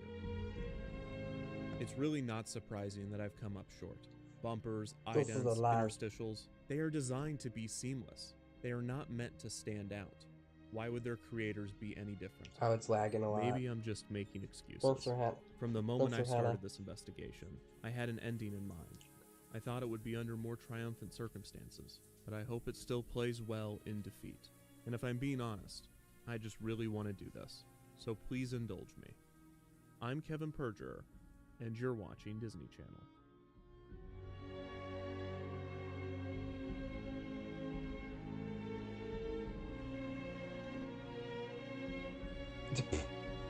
Huh. Let's try. That doesn't look right. Okay, let's try this again. Dang it.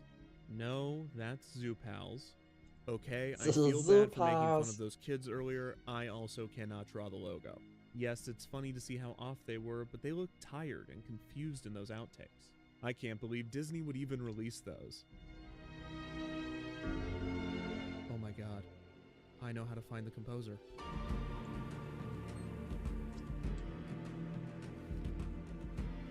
Yeah.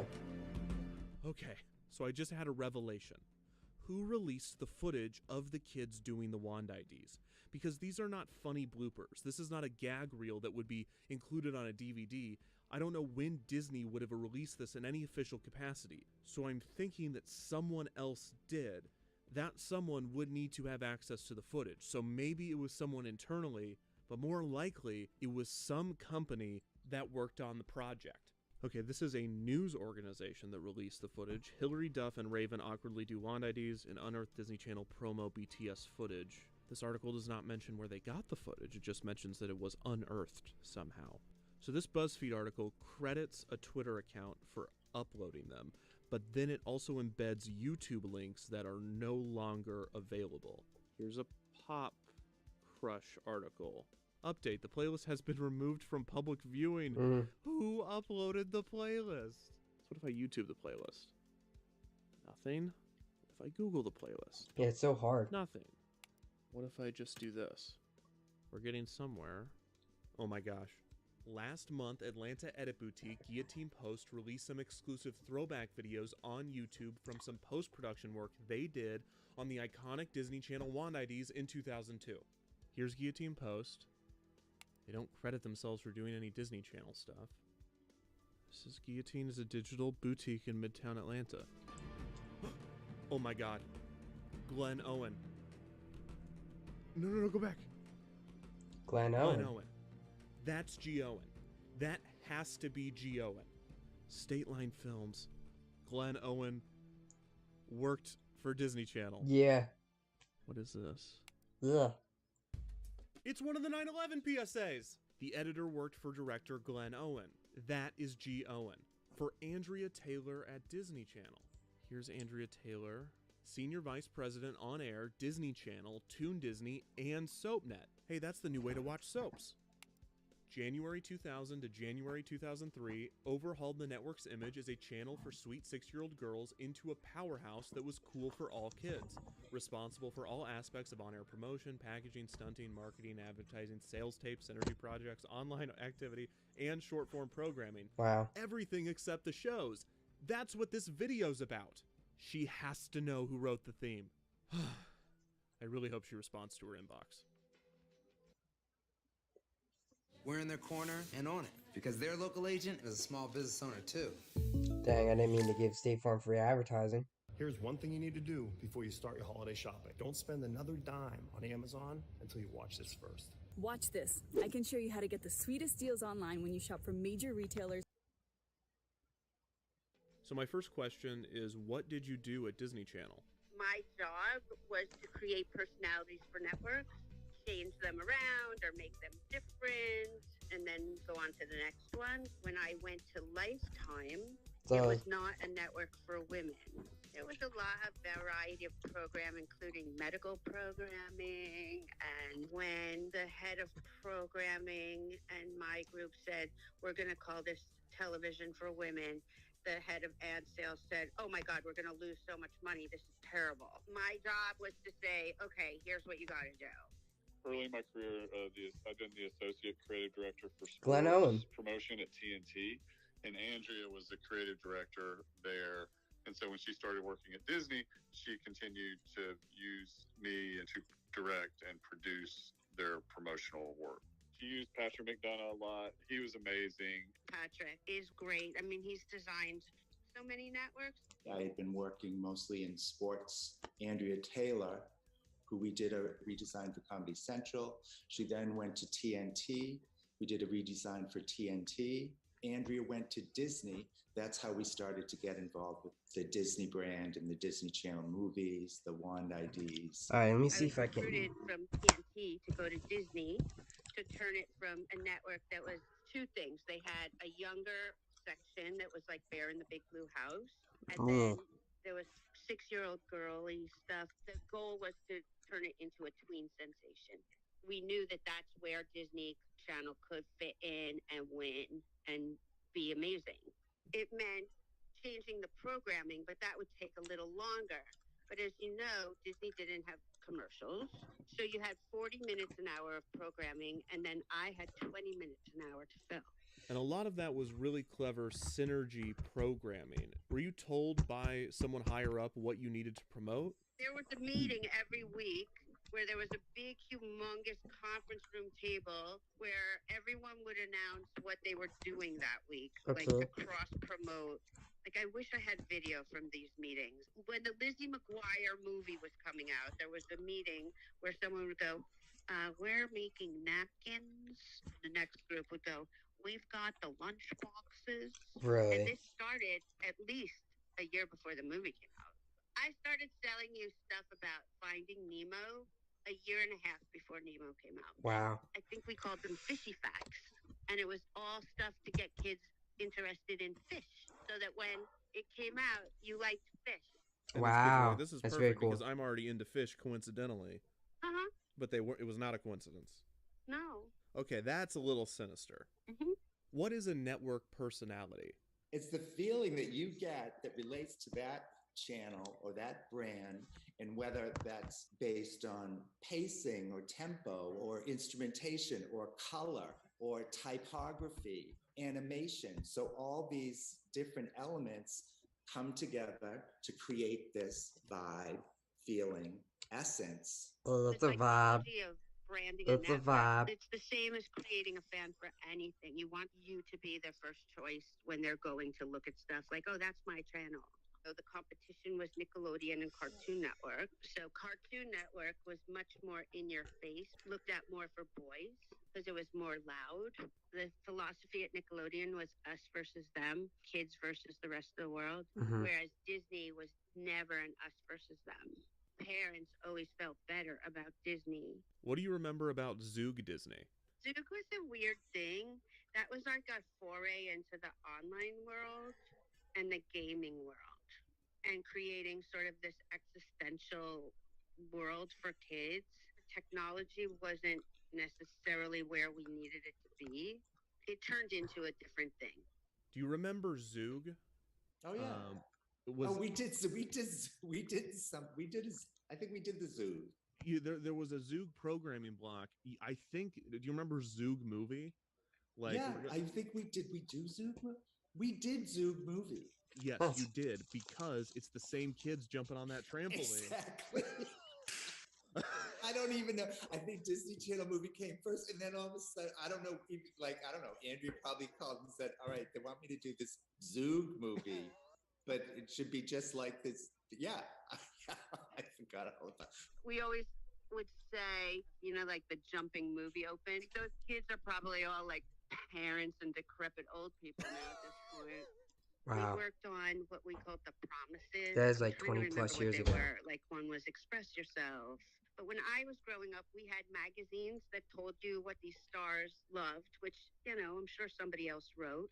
And I thought that was great. Let's do that for now. I had them talk about their own personal lives so that kids would feel comfortable and feel like they could relate to the people on the channel. It looked like these kids all lived in the same house and they all knew each other, or they all like did things together. Yes. Believe me, none of these kids lived together. None of these kids did anything. Like a few of them did stuff together, but not that many. The only times they ever really got together was when I said, okay, there's going to be a shoot. You're all going to be here. You're all going to do this. And here's what you're going to say. They would watch Lizzie McGuire, and they didn't watch Tom Cruise and think he was amazing. They did think that she was more of a big thing to them. So the fact that they could get an insight into what all these stars felt about their mother or their brother was a bigger deal. That was their only path to that info. And the weirdest thing that happened was then they became the most famous people in the world. Was that weird to see? Were you like, whoops? I know, it's pretty funny. What was the vibe? I mean, it was poppy. Like, what was it? What could you describe it for Fun. Disney Channel? Fun. fun, Boom fun. fun, and kind of magic. I mean, it makes me think about what the scenario of the kids in the cafeteria line, grays and neutrals and drab, to like, in comes the Disney logo, and it's glitter and candy and pink and delicious and syrupy.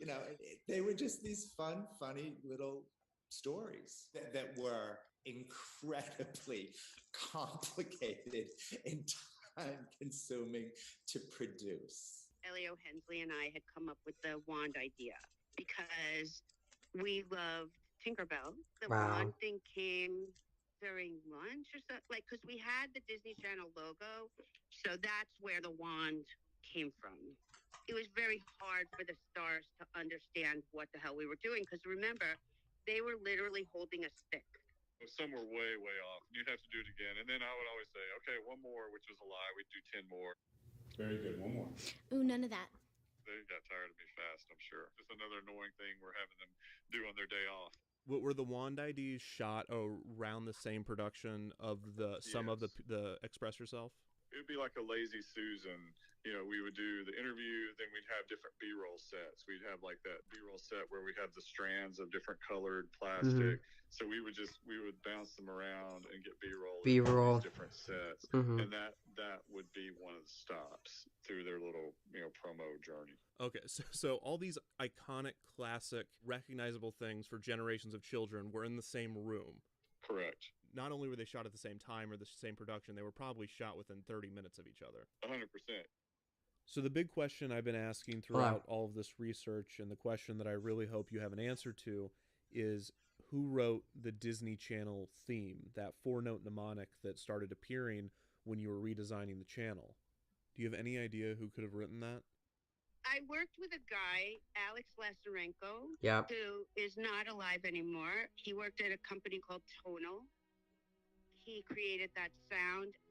I had worked with him for a long time. He created the sound? At TNT. I'd worked with Of him course. at Comedy Central. So that 4-note mnemonic, that was definitely Alex Lazarenko. Yeah, it was Alex. Do you remember anything from the production when he was writing the theme? He probably did it in like a day or two. It's like things came to him. He's amazing. I mean, he probably wouldn't have said he wrote it in a day. He probably would have said, "Oh, I struggled over it for months." Do you know anyone else that would have known Alex or that would have been around for the production of these tracks specifically? I'm sure, you know what? I could probably get you to the producer. I'm trying to think of the name. Now I can't remember his name. Who was Andy Solomon. Andy Solomon? Andy Solomon, that's who produced it. Hi, I'm Andy Solomon, VP of Operations for It definitely was Definition Alex. 6, formerly for Elias Arts and Tonal. So when you started at Elias, is that when you met Alex? Yeah, right away when I started at Elias, I started as a producer, so he was the creative director on all the jobs. I assumed it wasn't Alex because he was always listed as creative director, executive owner, eventually with Tonal. Through talking to people, he was also composing regularly. Oh, absolutely. He's like a classically trained musician, done a million different things, but had a knack for memorable melodies. It was almost like you could say the words to his melody, like whether it was Disney Channel. And I forget, we did work for Encore years ago, and it was 2 notes, and we'd always go Encore, and that was the melody. So, half joking, but I also think that was part of his process as well. Do you know anyone else that I could speak to about Alex? His sister Lisa. Do you know Lisa Lazarenko? If you ever spent time around Alex, you would notice even when he was just casually sitting still, his right hand was almost like he had an invisible pen in his hand writing music. His right hand was always writing. I think in his mind, he was always thinking of things in a musical perspective. I noticed towards the end of his life, he was credited alongside a David Little. Do you have his information? My name's David Little. I worked at Tonal for, I would estimate, 12 years. I continued to work with Alex after that. I've never seen anybody that can do something as complex almost seems like effortless. He would just turn around and just like knock out like an amazing piece. I'm like, all right, what's next? He's an amazing musician, and he was also in this business world, in the music for television and film and stuff. He was like fast. He could literally write music in a couple hours and be done with it. I mean, it really came to him super fast. The thing that I'm struggling with most right now is lack of photos of Alex. I found only one. Do you have any? Do you know of any? You know, I knew him for probably about close to 20 years or whatever, and I had 0 photos of him. He was one of those guys. He was like, if a camera came out, he was like, I'm out of here. So Andrea Taylor told me that the theme was written by Alex Lazarenko. How not surprised am I about that? A genius composer and a good friend. He's no longer with us, but he was really the sort of ringleader of all of our composers at Elias. It's tough when you have a boss who's a genius and who's just an absolute music prodigy. Wow. And you're just a dumb rock bass player trying to, live in the same, breathe the same air as him. As a young person, it was incredibly intimidating, but hugely inspiring. And he was a great leader and boss as well. He was wonderful, loving, funny, so talented, so incredibly talented. But it just was like nothing to him. He could. And being in his presence, especially while he was working, when I can remember. I'm gonna get I feel like I'm getting a little emotional right now, but those sessions where you would just show up at his studio and Alex would sit at the piano and just kind of go up. For TNT, I mean, we conducted orchestras to do things, and it was just amazing to watch him work. And then for this, here he is doing pop music, like the same head.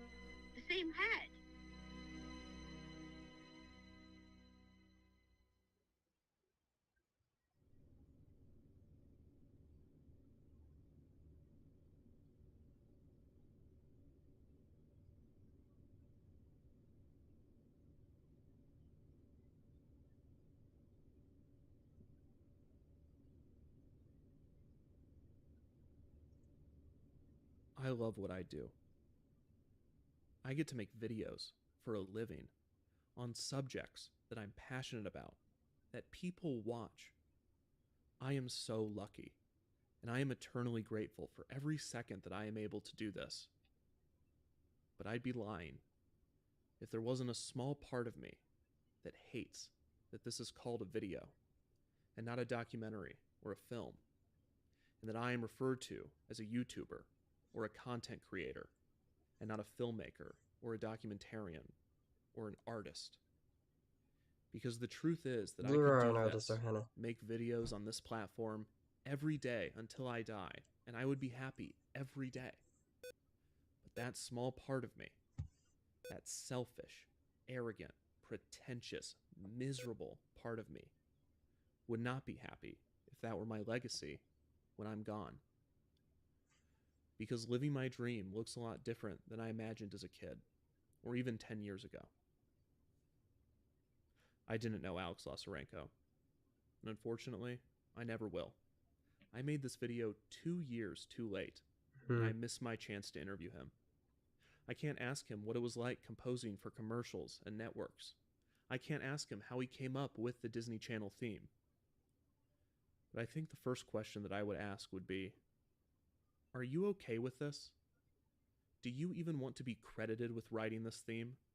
Because this was his most popular work. He composed for other networks and shows and commercials and films, some of which some people may recognize. But nothing comes close to these 4 notes. How could you compete with something that has been playing non-stop for millions of people for 20 years? And according to everyone I've spoken with, he probably wrote it in a day. And he might not have thought about it again after that. It was just another job.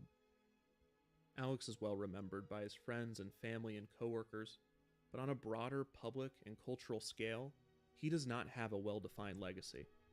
There's the tribute that Fritz Dottie wrote, the IMDb page, the archived website, and one single photo. But when I release this video and credit him for composing this theme, it will likely become the thing that he is known for. And I'm hesitant to do that. I'm hesitant to condemn someone else to the fate that I fear for myself. And worse, in this case, it's just 4 notes.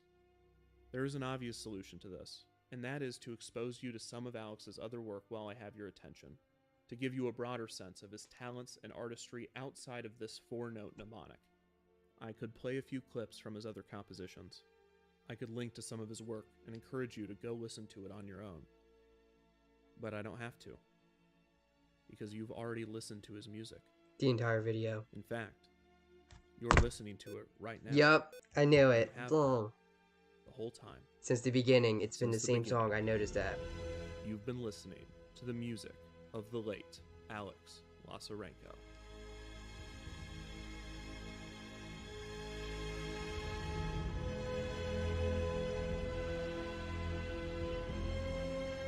No war.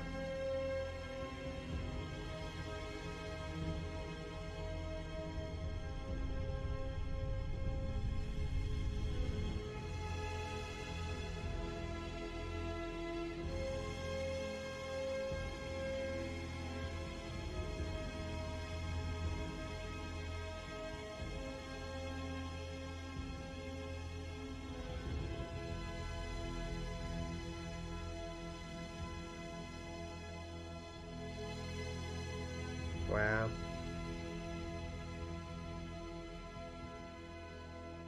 you ever think about your legacy as an artist at all?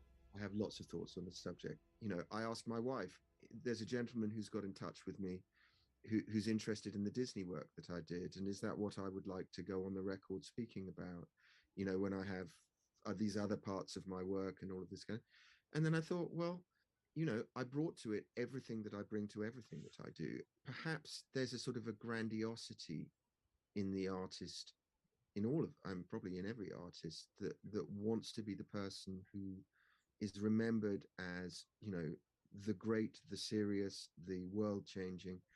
Maybe humility is accepting that we're not going to be in charge of how we're seen by posterity, and actually it doesn't matter, and that the work will speak for itself. Aliens coming from outer space without our preconceptions of what makes great art, or what our preconceptions of what our best work is, may have a completely different idea of what's valuable in terms of, you know, human creativity. A 4-note mnemonic that in its beautiful minimal simplicity completely encaptures an entire world of feeling and associations for millions of people across generations and around the world.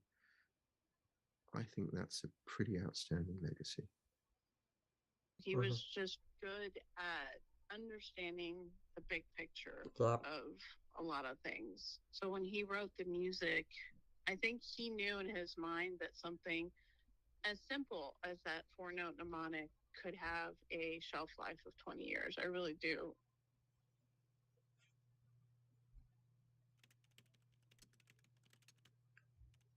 This was a cool experience to watch.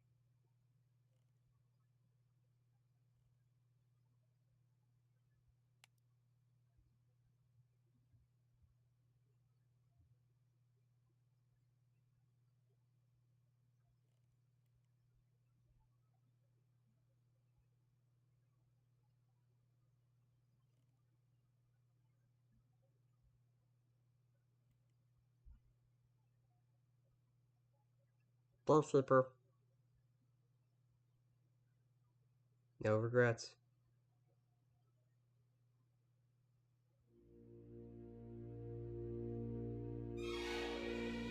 I have always been fascinated with programming breaks, bumpers, network identifications, and interstitial programming.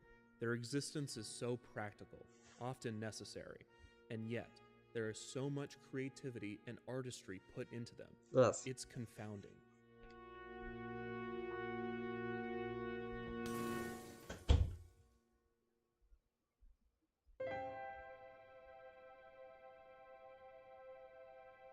There is a part of me that wants to believe that the truest art, the most worthy, the most important, is the art which is created purely out of love for the form, the art that takes the longest to create, in the art that has the most to say. That the music played in concert halls must be better than the music written for commercials. That the films that play in theaters must be more important than those uploaded to the internet. That the programming must have more merit than the programming breaks. But I've never fully believed this. In truth, I am more drawn to the unsung artists, those whose work often goes overlooked. Whenever I have the opportunity to speak to these people, there is no shortage of passion, intent, or pride in what they do. It doesn't matter if it was just a job, or if they completed it in a day. It doesn't matter what platform it ended up on, or what they are referred to as. These are artists. They brought everything they had to whatever they were doing, and it showed.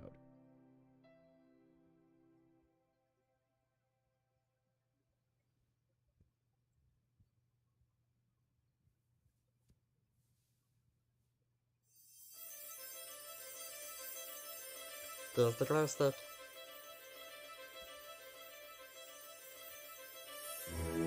In the end, the production of a work is only half of the process, and maybe all that matters is that someone, somewhere, got something from whatever you created.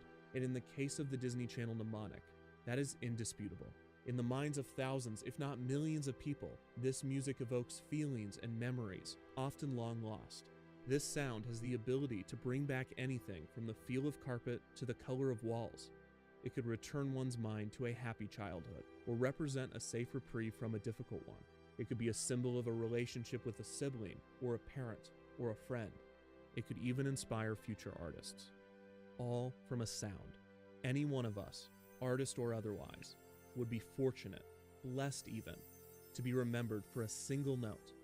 So what a monumental achievement it is to be remembered for 4.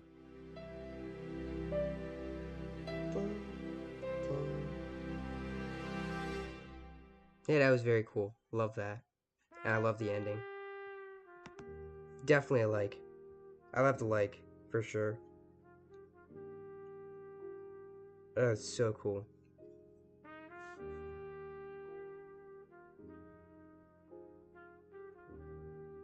Definitely worth the stream.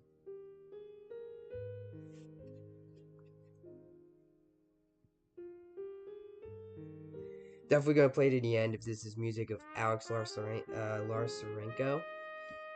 While I kind of look it up.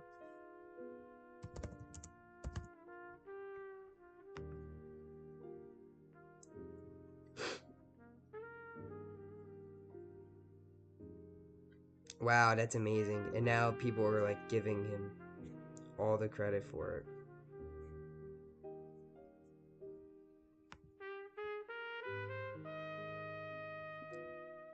(1963 to 2020). So what was he? He was 50. Would be 2057. Sad. He was only 57. He could have lived a longer life. But he made it good for when he was here. Definitely. That's it. Don't worry, we're not gonna learn how to get more views on YouTube. We don't need to do that. I know it's a little laggy tonight. I'm gonna fix settings and try to see if it's a platform thing, a technological thing. But I hope that you had a good time, Hannah. I know there was a couple new viewers on the stream. I don't know. From what I can tell, they aren't still here.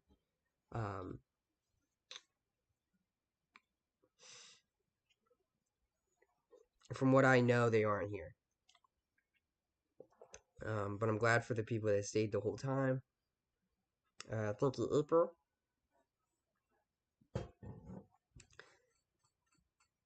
We're practically done the stream.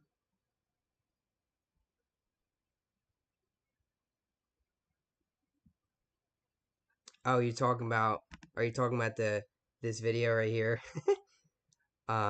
You're talking about the get more views on YouTube stream?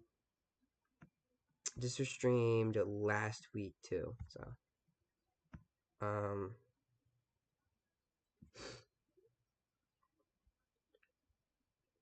go check out vidIQ, they're good. But that's gonna be it for today. Hope you had a good time, Hannah. See ya next time. Bye-bye. Bye. I'm gonna read my ear. Bye. Bye-bye. This is goodbye. Have a good night. Day.